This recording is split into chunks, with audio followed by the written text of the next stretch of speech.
અંજાર ગાંધીધામ વિસ્તારમાં 7 બાઇક ચોરીના ગુનાઓનો ભેદ ઉકેલાયો. આરોપી મુદ્દામાલ સાથે ઝડપાયો. પૂર્વ કચ્છ જિલ્લાના અંજાર અને ગાંધીધામ વિસ્તારમાં છેલ્લા 2 મહિનાથી બનતી બાઇક ચોરીની ઘટનાઓનો અંજાર પોલીસે સફળતાપૂર્વક ભેદ ઉકેલી આરોપીને ઝડપ્યો છે. પોલીસે આરોપી પાસેથી કુલ ₹2.90 લાખની કિંમતની 7 ચોરાયેલી મોટરસાઇકલ પણ રિકવર કરી છે.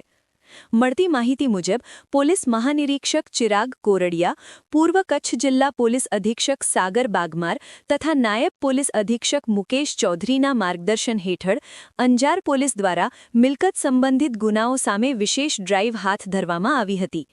આ દરમિયાન પેટ્રોલિંગ દરમિયાન જીઆઈડીસી રોડ વિસ્તારમાં નંબર પ્લેટ વગરની જુપિટર સ્કૂટર પર ફરતા એક શંકાસ્પદ ઇસમને પોલીસે અટકાવી પૂછપરછ હાથ ધરી હતી. પૂછપરછ દરમિયાન આરોપીએ ગાંધીધામ અને અંજાર વિસ્તારમાંથી છેલ્લા 2 મહિનામાં અલગ-અલગ જગ્યાએથી 7 મોટરસાઇકલ ચોરી કર્યાની કબૂલાત આપી હતી. પોલીસે આરોપીની નિશાનદેહી પરથી વર્ષામેડી રોડ નજીક ઝાડીઓમાંથી તમામ 7 ચોરાયેલી મોટરસાઇકલો કબજે કરી હતી.